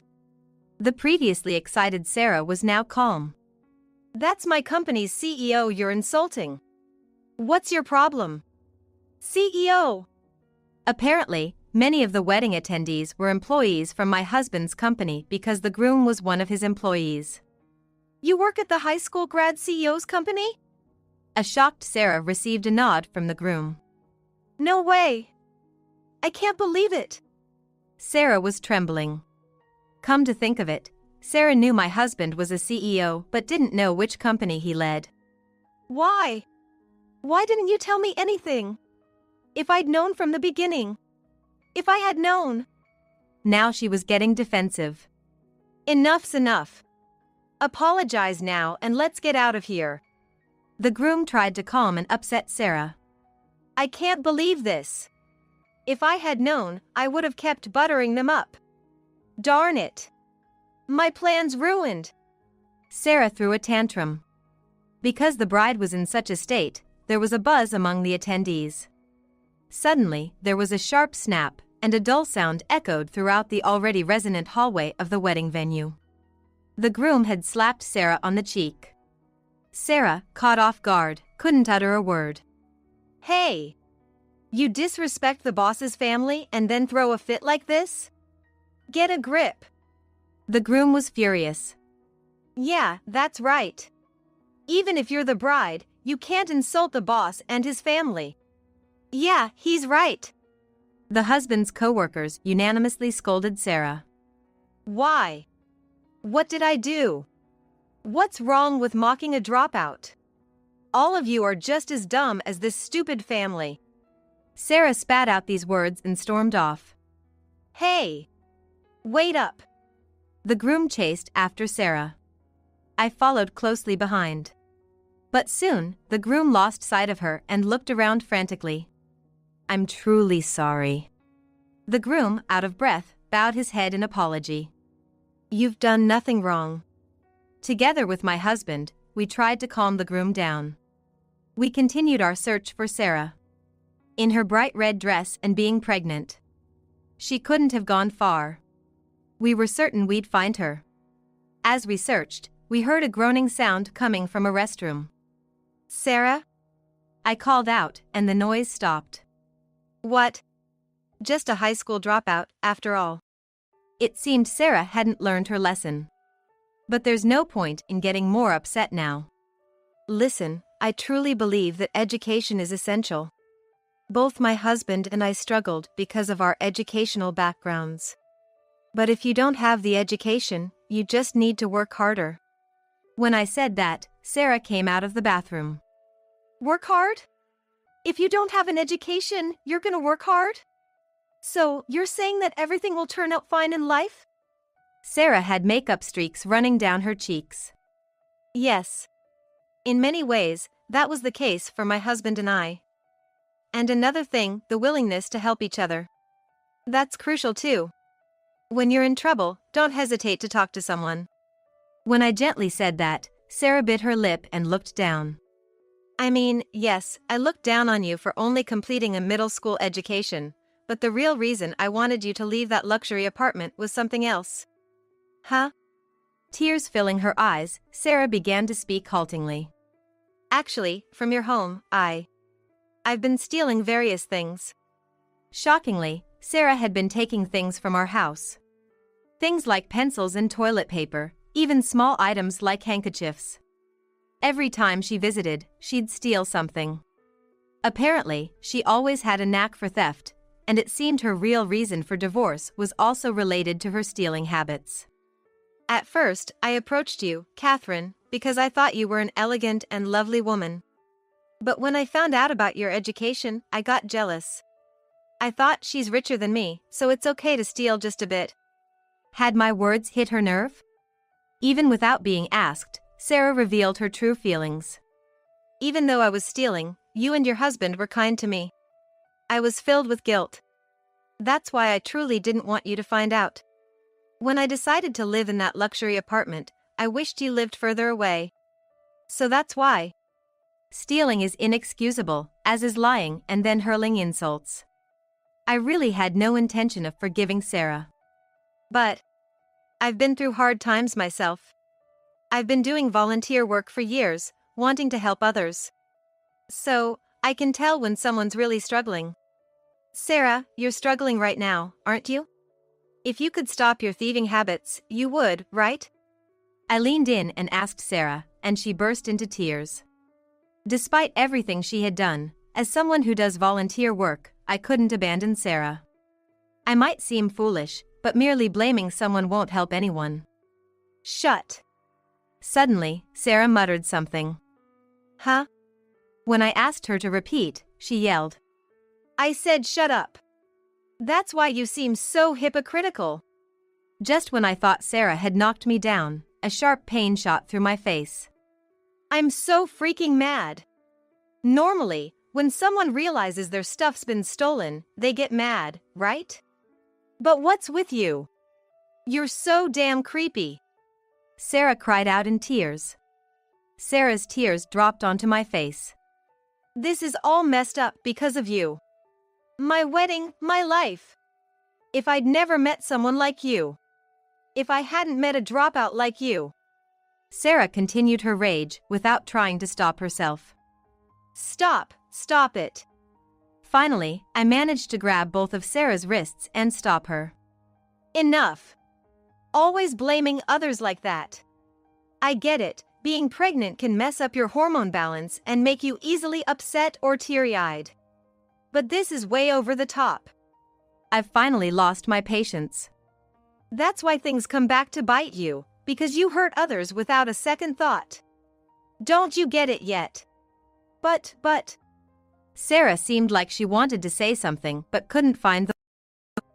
Suddenly, security personnel entered the room. It seems they had already heard about Sarah's outburst. She was quickly escorted out. And to my surprise, the police were waiting for Sarah. Sarah was arrested. I didn't think Sarah would be like this. Let's divorce. Just as Sarah was about to be taken away in the police car, the groom, now her ex-husband, said that to her. Damn it. This is the worst. You've got to be kidding me. Rejected by her groom, Sarah's desolate scream echoed. A few days later, it seemed Sarah's detention was suspended due to her pregnancy. By the way, their daughter is now staying with Sarah's parents. Sometimes the daughter comes to visit and chats about various things.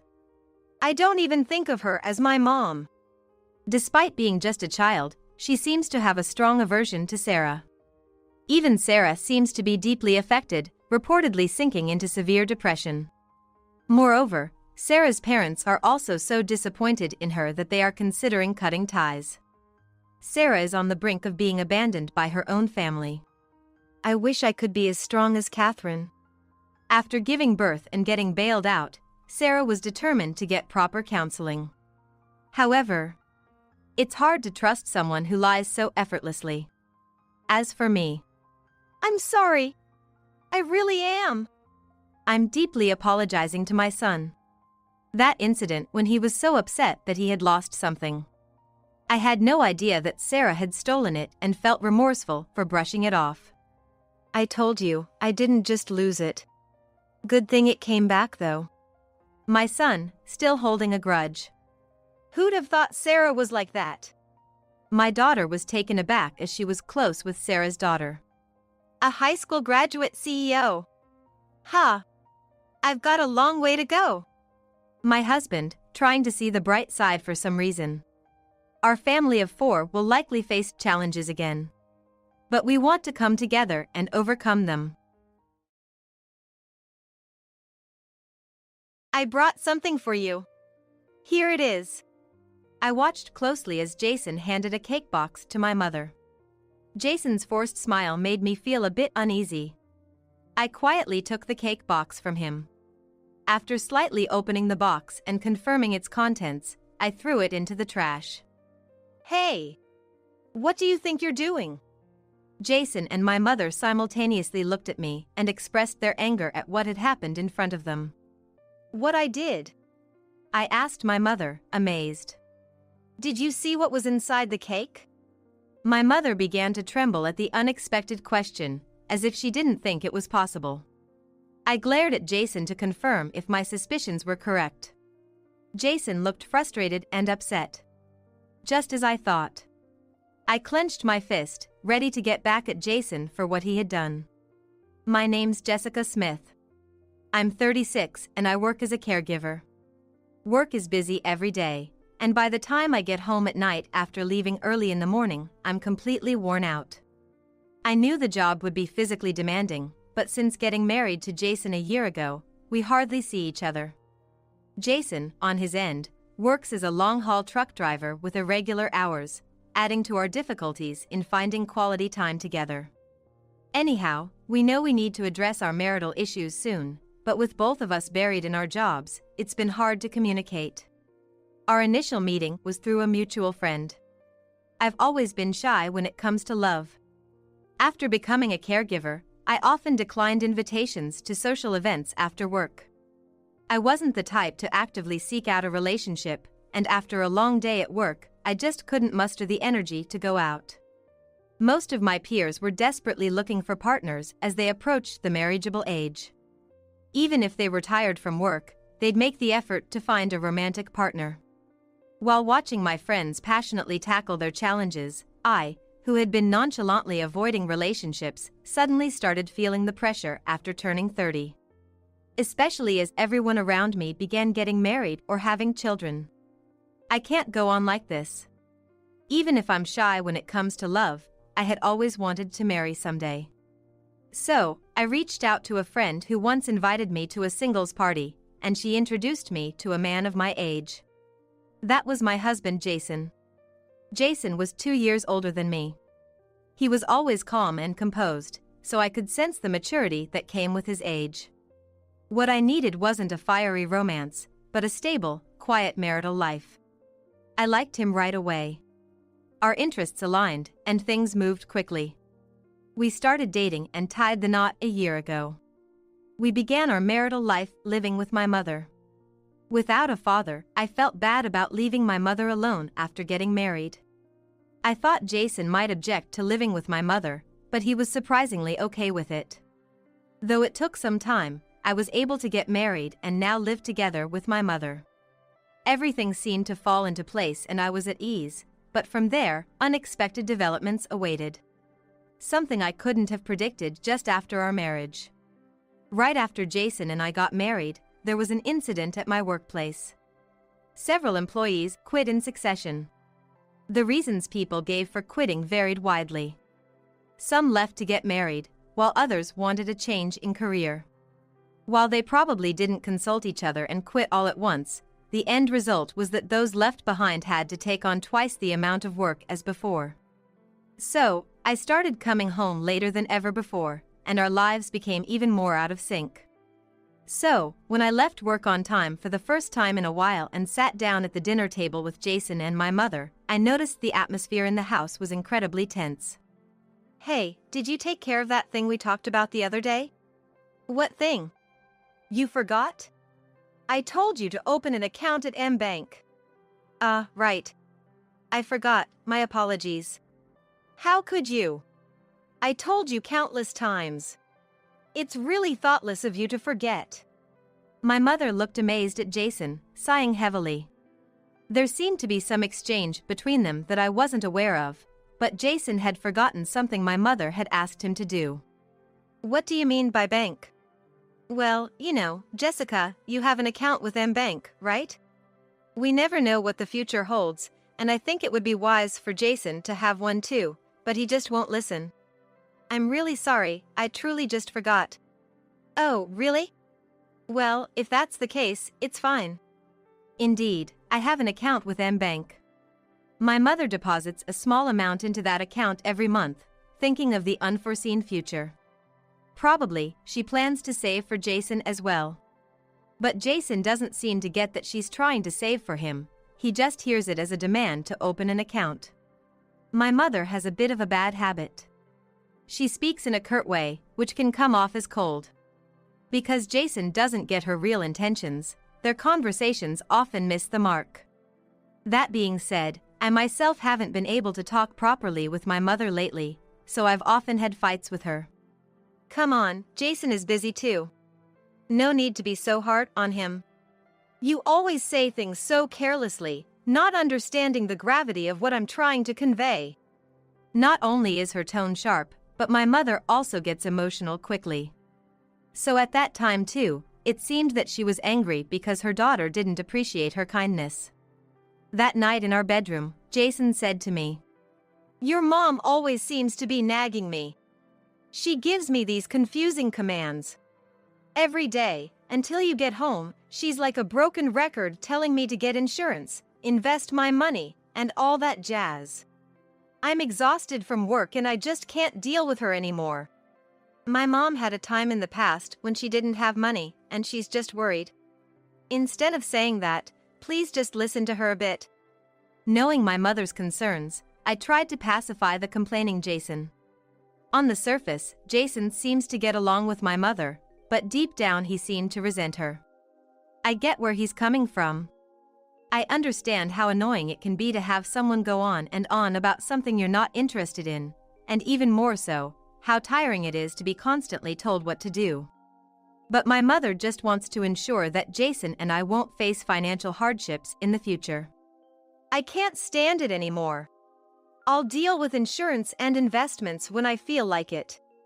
As for the Bank account, it's obvious she'll only use it for her deposits or investments. Nowadays, you can't have multiple accounts at the same bank. Bank is the closest to our house and she just wants an account, it's as clear as day. Normally calm, Jason becomes very emotional about my mother. Being able to empathize with both my mother's feelings and Jason's frustrations, I simply nodded to Jason's story, letting out a sigh, wondering if there wasn't some way to resolve things. It might be better if we lived separately. That way, we wouldn't have to deal with her constant nagging. Hey! Jason knows I don't want to leave my mother alone. Making such a spiteful remark seemed rather mean-spirited to me. I'm just kidding. I'm gonna do whatever she asks. Whether it's an account or whatever, I should just set it up for her, right?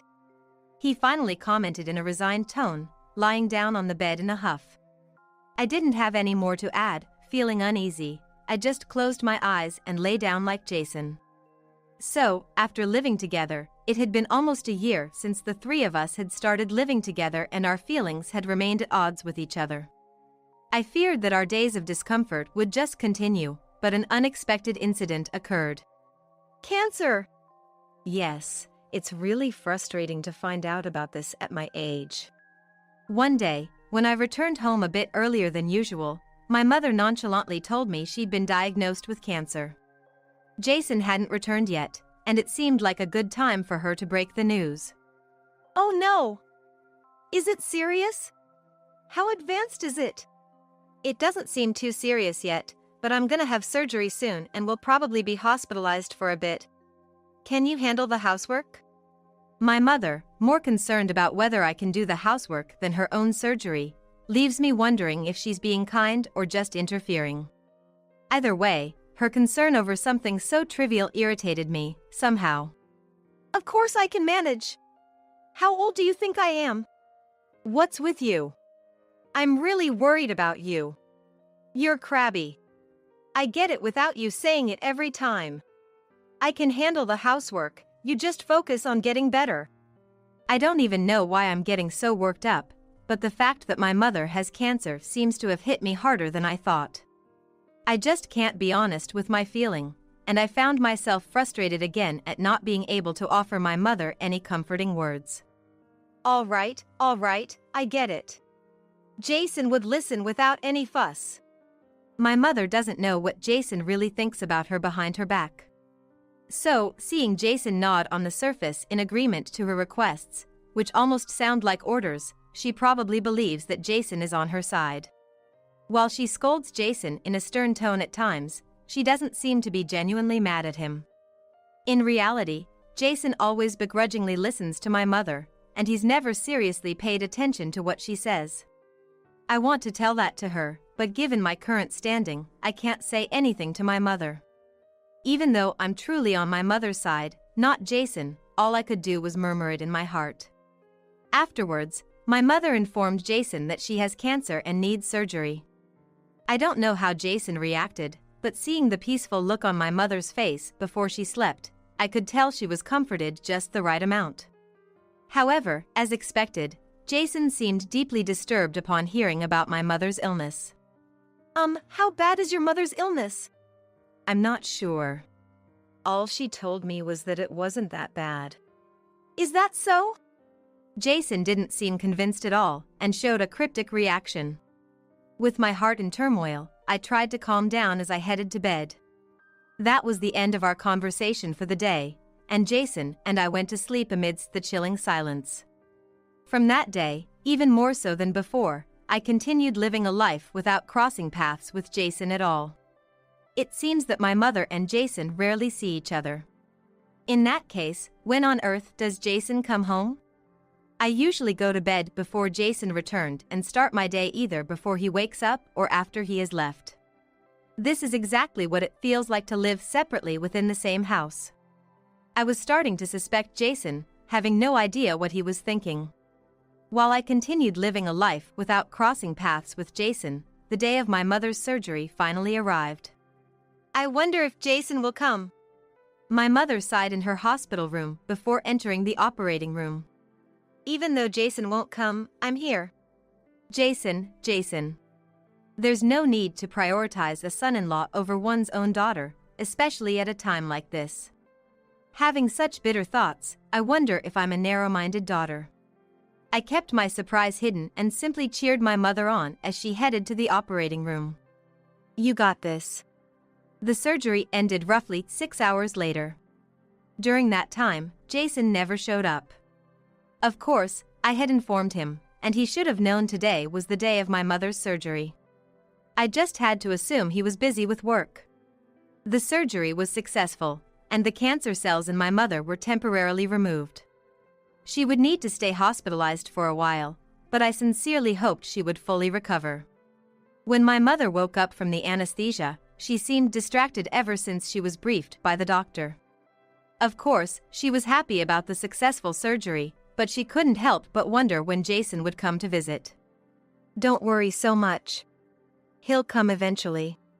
Maybe Jason's fed up with me. Oh dear. My mother, who's emotionally volatile, upon realizing that Jason's taking forever to show up, can't help but doubt that she might be disliked. While her suspicions aren't entirely wrong, she still believes that Jason is on her side, so she probably feels betrayed.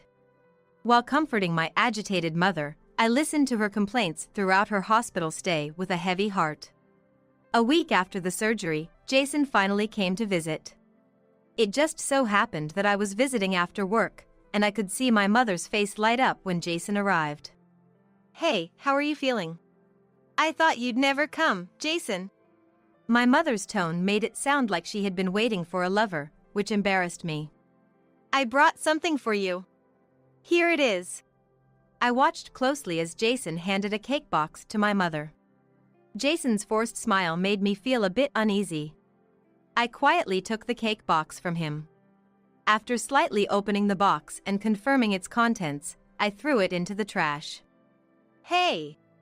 What do you think you're doing? Jason and my mother simultaneously looked at me and expressed their anger at what had happened in front of them. What I did? I asked my mother, amazed. Did you see what was inside the cake? My mother began to tremble at the unexpected question, as if she didn't think it was possible. I glared at Jason to confirm if my suspicions were correct. Jason looked frustrated and upset. Just as I thought. I clenched my fist, ready to get back at Jason for what he had done. What the hell, Jessica? Throwing away the gift I specifically bought.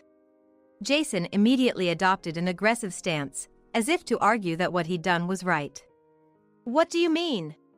You should know better than anyone else, shouldn't you? I wasn't about to let Jason have the last word. For a long time, Jason and I had been living past each other, and confronting him directly like this was somewhat intimidating. But I couldn't let my mother suffer because of Jason's malice. That was the one thing I absolutely needed to prevent. What are you talking about? Hey, try the cake. It's delicious. Jason retrieved the cake box from the trash and pulled out the contents. It looked like a standard cream cake. But I recognized instantly. The cake wasn't from a bakery. As evidence, the cream was unevenly spread, and the strawberries on top looked somewhat pale and damaged. Yet, my mother didn't seem to notice such details, and she gazed at the cake, asking, "Huh? Hold on, let me try it first." I swiftly grabbed the cake from between Jason and my mother, who were close to each other, and took a bite from the edge. I really didn't want to, but there was no other choice. This was the only way to prove Jason's wrongdoing. After taking a bite at the cake, I immediately sensed something was off. First, it was incredibly salty. So salty and bad that I felt like throwing up. There was also an overpowering smell of alcohol, far more than what would normally be in such a dessert. I spit the cake into a tissue that was in the hospital room. Seeing my reaction, I could tell my mother's expression stiffened. This is unbelievable. What's with this taste? Loads of salt and alcohol. Aren't these the very things a cancer patient shouldn't consume? Even for healthy individuals, consuming too much salt and alcohol is toxic. For cancer patients, it further increases the risk of the disease. The idea that he intentionally wanted to feed this to my mother was horrifying. As Jason didn't anticipate I'd taste the cake, I could see him go pale. You knew Mom's cancer treatment caused taste disturbances. So, you brought this. What's your aim? It's not uncommon for cancer patients to have taste disturbances from treatments. I remember my mother telling me recently, I can't taste the food. Given her surgery, it should improve. But if Jason was aware of my mother's taste issues, it's not surprising he thought of the alcoholic cake. My mother looked at Jason with sheer terror. She seemed to have finally realized that he wasn't on her side. And as for Jason, he finally abandoned the facade of goodwill, lifted the corner of his eye and spoke with a defiant expression. The goal? It's obvious. To hasten this old hag's disease and cash in on the insurance money. Jason let out a loud, almost hysterical laugh. He's insane. He bragged about doing it for the insurance money and tried to harm my mother. To know he had such intentions and would brazenly admit to them was horrifying. A chill ran down my spine. Huh? Do you even realize what you were trying to do? That's a crime, you know. I know, and I don't care if I become a criminal. I just want to get rid of this old hag as soon as possible. It's clear that when Jason scornfully referred to my mother as an old hag and tried to make her eat the poisoned cake, the image of Jason inside my mother's mind completely crumbled. That's how much my mother had a look of despair on her face. You're always nagging me, telling me to do this and that, and you get mad when I don't obey. My life isn't just for you, old hag. Don't order me around. It makes me sick. Jason vents the pent-up frustrations he's felt up until now at my mother. My mother looked at Jason with shocked eyes. I just didn't want you to struggle with money, Jason. I don't care about that. I decide for myself. Don't interfere in my life every single time. Damn it, you ruined my plan. What are you gonna do, Jessica? Jason glared at me while stamping his foot angrily. I held my head up high, trying not to be cowed by his snake-like eyes. In the corner of my vision, I could see my mother's frail body, crushed by despair. "Wait for me, Mom.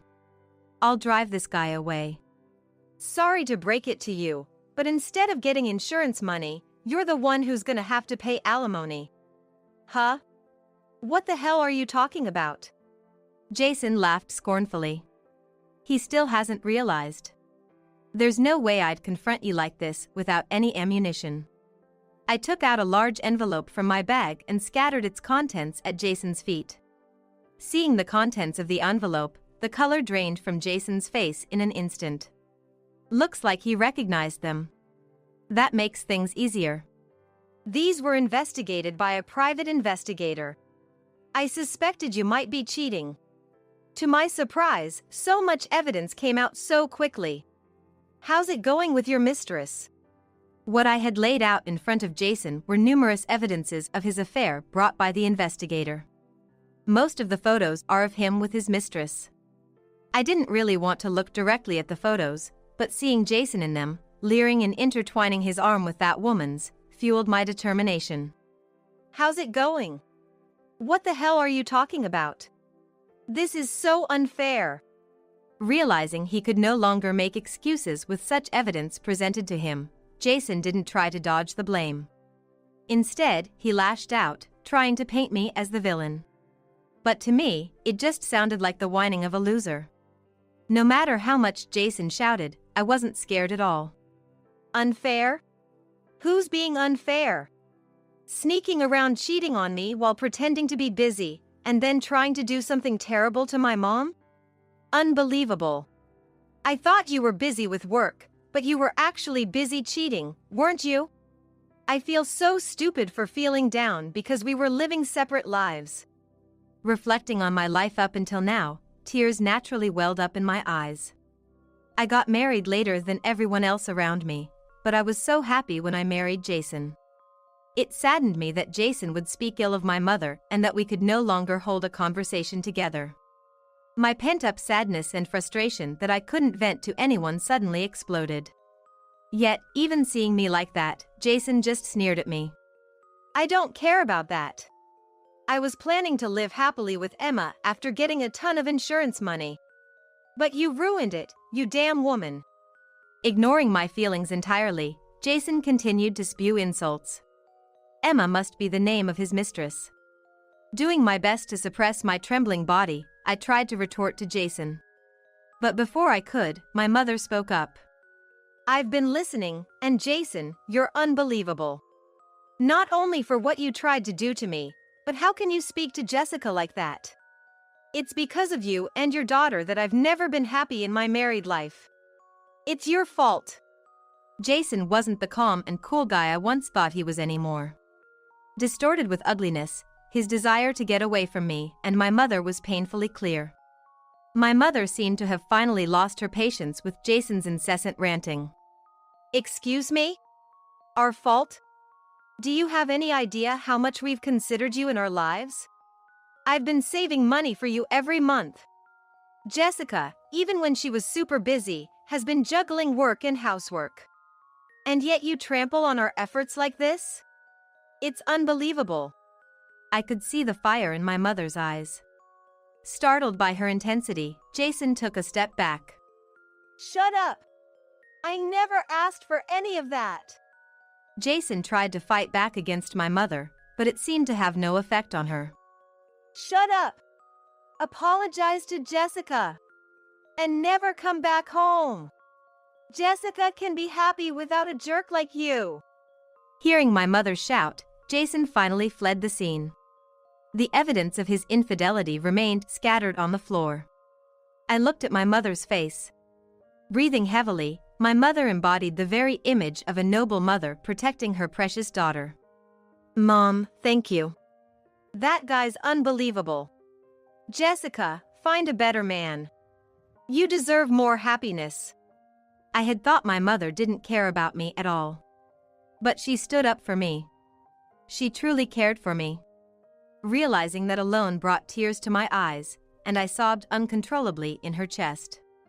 She gently stroked my back. After that, on my way back from the hospital, I stopped by a lawyer's office and decided to proceed with the divorce process. When I got home, I immediately contacted Jason to let him know that I would be proceeding with the divorce process through a lawyer. Jason seemed to have talked to my lawyer. And just like that, our divorce was finalized smoothly. After that, Jason moved out. He's probably living with that so-called Emma. But I doubt they'll ever find true happiness. Through my lawyer, I intend to seek damages from Jason for trying to feed my mother a poisoned cake. Knowing Jason, who was hoping to rely on my mother's life insurance, he's probably tight on money now. Well, it's no longer my problem. Of course, I haven't given Jason the money that my mother had saved up for him. If nothing had happened, he wouldn't have had to worry about money. I hope he struggles. As for me, after my mother was discharged from the hospital, we started our life together. I moved to a workplace with shorter working hours so I could spend more time with my mother. I plan to enjoy life just with my mother for a while. I haven't yet given back to her. But now, I'm able to talk much more openly with my mother than before, and I'm truly